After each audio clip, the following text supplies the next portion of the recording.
Karena kan waktu itu main TikTok masih dianggap alay itu tadi ya. Ya udahlah jadi alay sekalian. Aku juga ada, bahkan ada yang kabur nggak bayar, gitu-gitu juga banyak. Ya ada aja gitu. Dan beberapa brand juga ada yang menyuruh kita untuk berbohong, kayak gitu ya. Itu yang aku juga.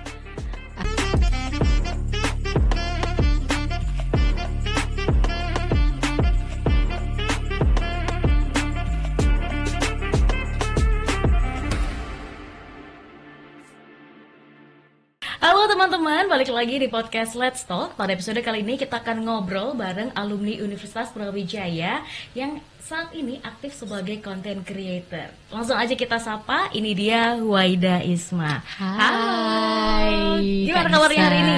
Alhamdulillah sehat, baik, meskipun indeks UV lagi tinggi ya, lagi panas-panasnya Malang, tapi tetap semangat dong kesininya.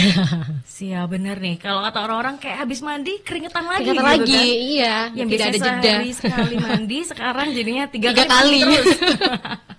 Oke, ini panggilan sayang, waduh. Panggilan sayang. Wida gitu ya? Wida boleh, Wi juga boleh. Wi sekarang kesibukannya apa nih? Kalau sekarang sih kesibukannya lebih ke ngonten aja sih, ngonten hal-hal seru-seru yang ada di Malang, ya bisa kuliner, bisa juga ke tempat-tempat yang baru, atau ngonten-ngonten di rumah juga sih. I see. Tadi disebutkan kuliner. Sebagai orang warga Malang asli, kalau ditanya nih sama teman-teman pendatang, karena di UB banyak banget nih warga pendatang, kuliner apa nih yang salah satunya wajib banget dicoba dan recommended banget dari Wah, kuliner. Sebenarnya kalau kuliner selera ya, karena kan biasanya tiap orang tuh punya selera yang beda-beda. Ada yang suka pedes, ada yang banyak juga yang nggak suka pedes. Nah kalau di Malang sendiri, kebanyakan tuh rata-rata orangnya suka pedes. Iya nggak sih, kayak yang viral-viral tuh biasanya pedes, yang hot, yang pokoknya yang berbau-bau berbumbu-bumbu kayak gitu. Biasanya sih kayak, ini boleh nggak sih sebut merek? Dipip gitu ya. Ada mungkin yang terkenal kayak Cak Pit itu ya boleh, atau mungkin yang suka mimi. Yang sebenarnya banyak sih di Malang kayak sekarang kan emang lagi viral ya, bukan viral, kayak lagi tren banget sih di Malang itu permie-mian. Benar. Banyak banget kuliner mie yang baru-baru, kopi tiam yang baru-baru yang sekarang lagi tren banget sih di Malang. Jadi kayak tiap hari tuh selalu aja ada yang baru, ya nggak sih, kayak tiap hari kafe baru, tempat nongkrong baru, kuliner baru. Aduh, di Malang tuh lagi rame-ramenya kayak gitu sih. Oke, tapi kalau untuk pendatang ketika datang ke Malang, kuliner apa nih yang kira-kira wajib dan dia bakal ingat terus, oh ini nih yang jadi khasnya Malang? Bakso. Oh, bakso. Tetap bakso, tidak ada yang bisa mengalahkan. Karena kalau di Malang ya, bahkan ini dari testimoni teman-teman aku yang udah ke Malang, yang mungkin orang luar kota yang kemudian dia liburan ke Malang, di Malang tuh nggak ada bakso yang nggak enak. Even bakso gerobak pun, even bakso gerobak pun itu nggak, jarang banget ada yang fail, ya nggak sih? Kalau misalnya di luar kota itu kita bakso gerobak nih, aduh nggak tahu nih enak apa enggak. Tapi kalau di Malang bakso gerobak pun tuh jarang banget ada yang nggak enak gitu. Jadi seminimal yang nggak enaknya bakso Malang tuh masih bisa dirasakan, masih enak dirasakan sih. Dan jadi siapapun yang datang ke Malang mau mampir di mana aja, insya Allah enak. Harus makan bakso pasti. Kalau bakso cocoknya berarti sama es degan. Sama kejajarannya itu cocok. Oke, berarti balik ke konten-konten yang dibuat sama Wi. Waduh, panggilannya sekarang Wi. Itu banyak nge-review makanan yang hanya di kota Malang atau juga ada di kota-kota lain nih? Kalau di kota lain kadang ke sana juga, cuman nggak selalu. Biasanya kan mungkin ketika aku lagi main ke sana, kemudian ini sayang banget nih kalau nggak dikontenin gitu ya istilahnya.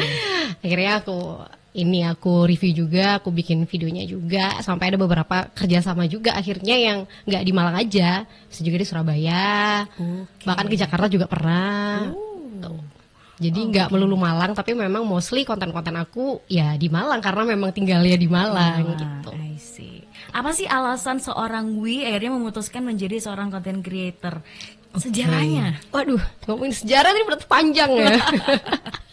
Sejarahnya sendiri sebenarnya aku tuh basicnya bukan orang apa ya, bukan orang kalau misalnya kuliah biasanya mungkin anak-anak yang mahir-mahir tuh anak di kafe, mungkin ya multimedia, broadcasting mungkin ya. Aku tuh basicnya tuh bukan orang di bidang itu. Bahkan kuliahku sendiri tuh jauh banget dari kerjaan sekarang gitu ya. Jadi dulu bahkan aku kerja pun juga nggak sesuai jurusan sih waktu itu. Jadi sebelum aku jadi content creator, aku kan sempat di media. Jadi kurang lebih 2 tahunan aku di radio. Dan sebenarnya hampir sama sih, kan sama-sama kayak industri kreatif ya. Kalau radio kan basicnya di suara gitu ya. Oh yes, tapi kalau misalnya di sekarang creator kita bikinnya untuk sosial media gitu. Sebenarnya mirip-mirip, cuman kemudian aku dari radio, kemudian aku sempat di brand lokal. Dan waktu itu di brand lokalnya itu aku di bagian brand officer waktu itu. Dan di brand officer saat itu benar-benar bagian yang baru kan buat aku juga sebelumnya belum pernah megang, dan di brand tersebut juga belum ada. Jadi benar-benar tugas aku di situ adalah membangun brand image, brand awareness, dan juga bikin campaign-campaign marketing dan campaign-campaign branding waktu itu. Nah, campaign marketing, campaign branding itu kan juga sosial medianya juga ya, campaign media sosialnya juga. Dan waktu itu aku masuk lagi naik-naiknya TikTok banget. Jadi waktu itu memang pandemi, jadi abis aku resign dari radio, aku pindah ke brand lokal. Waktu itu TikTok lagi naik. Jadi bener-bener pandemi semuanya kan main TikTok ya.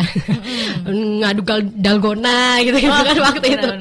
Jadi waktu itu bener-bener baru-barunya TikTok, dan aku sendiri waktu itu juga masih awam sebenarnya juga sama TikTok, dan aku juga belum pernah ngonten, belum pernah bikin video atau mungkin konten-konten kayak gitu tuh belum pernah. Jadi belajarnya ya dari situ. Kita coba ngulik-ngulik TikTok ini kayak gimana sih mainnya.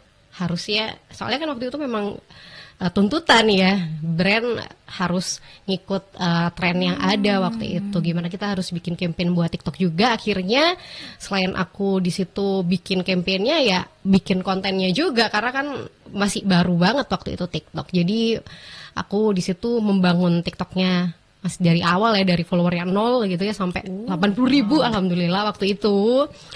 Dari situ, nah akhirnya awalnya itu karena aku nyoba ngulik-ngulik algoritmanya seperti apa, itu aku tes di akun aku dulu gitu. Akhirnya dari situlah aku ngonten juga untuk akunku sendiri dan juga akun brand waktu itu gitu ceritanya. Panjang ya. Menarik. Tadi ada kata algoritma, boleh dong di-spill buat teman-teman yang mungkin masih ragu buat mau menjadi content creator karena bingung gitu ya. Apalagi sekarang platform bukan hanya TikTok, macam-macam gitu ya. Oke, tapi kita spesifik tadi karena dibahas TikTok, ada algoritma yang seperti apa sih yang membuat akhirnya jadi spesial? Oke, kalau di TikTok itu mungkin sekarang Instagram juga hampir mirip-mirip ya, karena ada Reels. Kalau dulu kan Reels belum ada waktu itu, masih TikTok aja untuk video-video pendek, spesialis pendek ya. Jadi sosial media dengan video-video pendek waktu itu. Dan waktu itu karena masih baru banget, dan aku tuh waktu itu sempat di seumuranku di lingkunganku waktu itu masih menganggap TikTok itu adalah sosial media yang alay. Gitu ya sih, karena waktu itu memang zamannya joget-joget banget. Tapi gimana sih caranya kita bikin konten yang nggak cuma joget-joget gitu loh. Meskipun waktu itu memang trennya joget-joget, tapi ketika aku download dan aku terjun ke situ, ternyata nggak joget-joget juga sih, ternyata banyak sekali konten-konten yang menarik. Ada konten edukasi juga banyak. Ternyata waktu itu kita mikirnya buruk, ternyata TikTok nggak seburuk itu ya. Dan bahkan sekarang juga hampir jadi sosial media utama gitu loh. Jadi kayak tertinggi juga di Play Store gitu. Dan kalau ngomongin algoritmanya, bisa dibilang memang algoritmanya berubah-ubah kalau ngomongin algoritma TikTok ya. Cuman kalau misalnya baru nih mulai konten, gak cuma TikTok aja sih, Reels sekarang juga hampir mirip-mirip. Intinya sih kalau yang aku tahu waktu itu, yang aku pelajari waktu itu, biar bisa bikin apa ya, menarik itu adalah bikin konten yang bisa bikin orang interaksi di konten kita. Oh, Yes, karena di situ kan TikTok bahkan Instagram juga itu kan ada like, comment, share, save. Nah, bikin konten yang bisa di like, mengandung apa ya, bisa di komen, intinya kayak entah itu hal-hal apa ya, hook kalau di TikTok atau apa sosial media itu namanya hook ya, kayak hook 3 detik pertama itu bikin orang penasaran. Nah, kayak gitu sih. Gitu. Kalau munculin ide untuk bikin konten tuh kayak gimana nih kalau versi seorang Wi? Kalau versi aku sendiri itu sebenarnya research juga sih sama kayak agak berat ternyata ya. Maksudnya kita researchnya tuh lebih ke lihat-lihat konten apa sih sekarang yang lagi naik, jadi kayak riding the wave juga harus sih ya, meskipun nggak semua wave harus kita ikuti gitu ya, nggak semua tren harus kita ikuti, tapi mungkin tren-tren yang cocok sama kita ini bisa kita ikuti, atau mungkin kadang juga biasanya sih memang nyari-nyari dulu sih inspirasinya ya, nggak cuma dari TikTok, dari Reels juga, dari Pinterest juga gitu.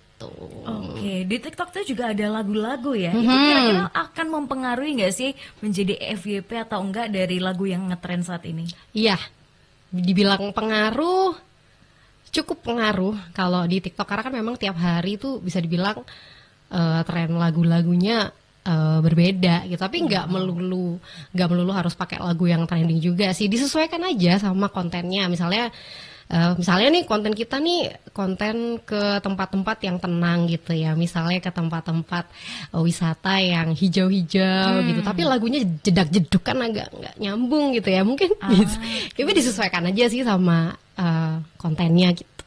Oke, kalau kontennya Wi selain kuliner itu apa aja sih yang kira-kira di-review?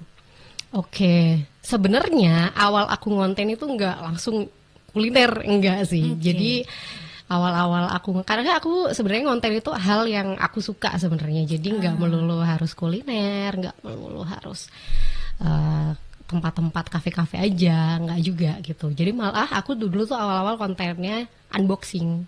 Unboxing. Jadi cuma unboxing produk gitu-gitu aja, ternyata menarik ya gitu, bisa bikin orang penasaran kayak gitu sih. Itu awalnya.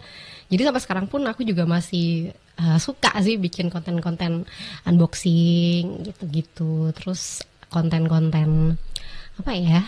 Ya kurang lebih yang aku suka sih sebenarnya. Bahkan K-pop juga, meskipun macam-macam ya, suka K-pop. Jadi kadang aku kontenin juga ketika mungkin bikin vlog waktu konser atau apa kayak gitu-gitu. Ya, aku lihat di highlight Instagramnya ada. banget ya. Nggak banyak dikit. Itu juga baru kemarin, karena kan sebelumnya pandemi dan dulu juga aku belum sempat karena aku sebenarnya suka K-pop dari lama banget nih, dari SMP. Kayak baru bisa apa ya, jadi kayak salah satu wishlist gitu kan, bisa datang ke konser K-pop, dan akhirnya ya alhamdulillahnya bisa. Yang lagi favorit banget nih, girl group atau boy group dari K-pop? Kalau favorit itu aku suka, kalau sekarang lagi suka Stray Kids. Stray Kids. Yes. Jadi habis dapat penghargaan di Yeah. BMA. Tahu. K-popper juga. Bertahu ternyata Anissa K-popers. Lagunya yang lagi disukai apa? S-Class jangan-jangan. S-Class. Ya pasti suka semuanya ya. Tapi aku juga lagi suka Social Pet yang baru. Oke. Yang featuring Lisa Jepang, tapi ya bukan Lisa Blackpink. Oh iya benar. Nice. Kalau girl band ada yang suka? Kalau girl band, aku tuh sebenarnya casual listener-nya girl group. Jadi aku kayak playlistku tuh lebih banyak girl band sih daripada boybandnya. Kayak boybandnya mungkin cuman Stray Kids, tapi kalau girl group banyak banget yang aku suka, dari yang lawas-lawas dulu, Sister, Epping, lama banget sampai udah Girls' nggak ada. Generation, ada Epping masih ada. Sister sih yang udah bubar, tapi sudah solo semua. Tapi ya? playlistnya masih tetap nangkring. Yang mana tuh yang paling suka? Sister tuh lagunya Sister tuh nggak ada yang nggak ada. Suka. Terus sama lagi ya, banyak sih kalau 21. Pokoknya yang lawas-lawas tuh suka. Kalau yang baru-baru juga bagus-bagus, kayak New Jeans, Aif, Lis Rafim itu juga bagus-bagus. Nmix itu juga lagunya bagus-bagus. Yang ngerti girl band lama-lama berarti kita seangkatan ya. Ketahuan angkatan berapa? Kita tebak aja ya teman-teman kira-kira. Tapi kalau yang lagi saat ini yang sampai datang bela-belain ke konser itu band yang mana? Stray Kids. Wah, bener harus gitu ya datang. Karena apa ya, lagunya tuh kayak harus ditonton secara langsung, kayak pengen banget gitu loh ngelihat performance-nya kan, kayak perform lagu-lagunya kan sangat apa ya, konserable. Benar-benar. Bikin kita Gitu. jeduk-jeduk juga. Oke. Dan setiap konser akhirnya dikontenin juga. Ada Beberapa. beberapa dikontenin, kayak mungkin, tapi lebih ke ya ada beberapa kayak fancam gitu-gitu, tapi lebih ke dibikin mini vlog kayak gitu-gitu. Intinya yang bisa bermanfaat sih. Mungkin ada info-info. Misalnya nih dari Malang ke Jakarta, di sana tuh menghabiskan berapa, harus ngapain aja, yang apa aja yang disiapkan kayak gitu tuh juga. I see. Bisa aku infokan, bisa aku kasih tahu gitu loh. Intinya ada ya, selain ngasih tahu konsernya kayak gimana, mungkin ada informasinya gitu loh di dalam kontennya. Mengedukasi para Iya. followersnya Bukan gitu. edukasi. Iya, edukasi, tapi lebih ke ya ngasih referensi lah gitu. Referensi. Oh, bisa. Oh, kalau dari Malang ke Jakarta nih bisa naik kereta gitu. Terus di sananya biar hemat kemana aja kayak gitu-gitu tuh juga. Ada konten aku yang mini vlog apa waktu Blackpink itu ada. I see. Bisa dicek. Boleh apa nama Instagram dan TikToknya karena berbeda kan? Aku Beda-beda. nggak hafal nih, TikToknya agak susah namanya. Boleh disebut Beda karena juga sebenarnya ini ngomongin TikTok lagi ya jadinya ya. Sebenarnya sih emang waktu main TikTok saat itu, di awal-awal bikin TikTok itu memang zamannya akun-akun itu kayak, karena kan waktu itu main TikTok masih dianggap alay itu tadi ya. Ya udahlah jadi alay sekalian. Enggak. Jadi waktu itu nggak pengen ketahuan main TikTok. Jadi akhirnya pakai username yang samaran.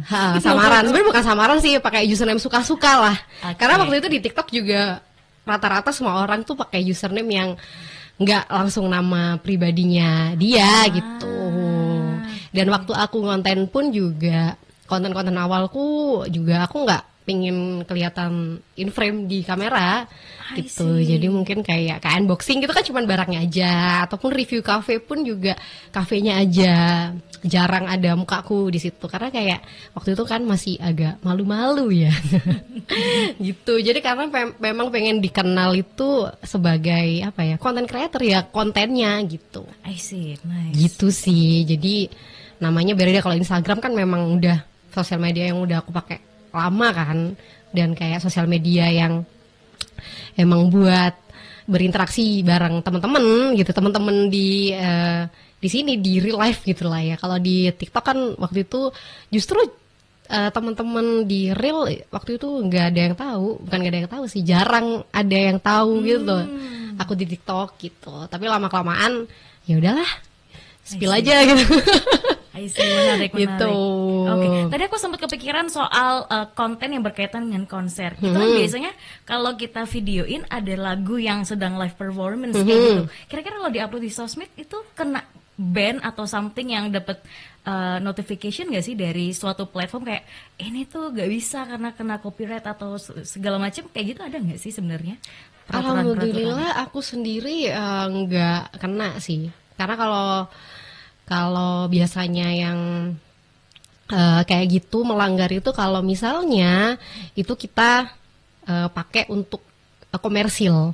Tapi kalau misalnya untuk konten-konten pribadi sih enggak. Tapi kalau apalagi kalau misalnya sekarang di TikTok terus kita pakai ada enggak semua ini nih, enggak semua sound itu bisa kita pakai gitu. Jadi yang ditambahin keranjang kuning apalagi kalau misalnya ditambahin keranjang kuning itu kan nggak bisa. Nah itu kena komersil gitu sih. Kalau dipakai untuk komersil enggak. Tapi kalau misalnya kita cuman seru-seruan aja gitu ya, misalnya kita ngevideoin konser tersebut, diupload di sosial media sih selama ini nggak ada masalah sih, selama itu kamu nggak menyalahgunakan ya. I see. Gitu.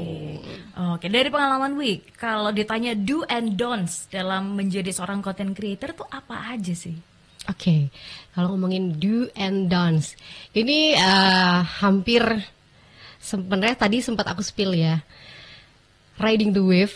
Jadi kayak ngikutin tren itu boleh, tapi nggak semua tren itu harus kita ikuti. Oke.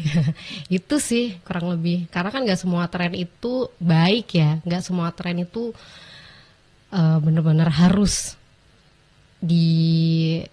diikuti. Jadi FOMO boleh, tapi nggak semuanya harus kita FOMOin. Itu sih kalau dari aku. Oke. Do and don'ts-nya. Sih. Kalau Wi sendiri punya nggak sih suatu schedule yang wajib? Oke, aku seminggu harus at least upload 1 hingga berapa video. Dan kira-kira apa aja yang harus dipersiapkan? Entah itu dari sisi riset, pembuatan konten, milih lagu, sampai upload itu seperti apa sih kesehariannya, Wi? Oke, kalau ngomongin schedule, kalau sekarang sih alhamdulillah banyak kerjasama ya. Jadi ada beberapa kerjasama brand, kemudian ada juga visit-visit ke beberapa tempat di Malang, entah itu kafe, entah itu store. Jadi schedule-nya sekarang sih udah ada, jadi hampir kayak seminggu itu mungkin setiap hari alhamdulillah ada aja yang udah ada jadwalnya gitu sih buat upload, karena memang udah ada brand-brand yang masuk dan kebanyakan ya memang sudah kerjasama gitu sih. Oke, pasti seminggu ada lah yang ada, di-upload pasti. Iya pasti. Kalau sekarang alhamdulillah seminggu pasti ada karena sudah ada kerjasama itu tadi sih. Itu seminggu bisa. Kadang setiap hari, kadang juga 5 kali. Jadi ada mungkin ada kadang jeda 5 kali dalam seminggu ya, bukan 5 kali dalam sehari. 5 kali dalam seminggu maksudnya. Jadi kadang setiap hari ada 1. Pokoknya minimal ya maksimal 1 sih sehari. Tapi kalau mentok-mentok ya 2 dalam 1 hari. Itu udah mentok banget, karena kalau misalnya terlalu banyak yang kita upload nanti kena spam gitu loh. Terus juga kasihan juga kalau misalnya yang satu naik terus yang satu akhirnya drop gitu. Itu juga pernah terjadi gitu. Jadi emang baiknya sih sehari 1 gitu.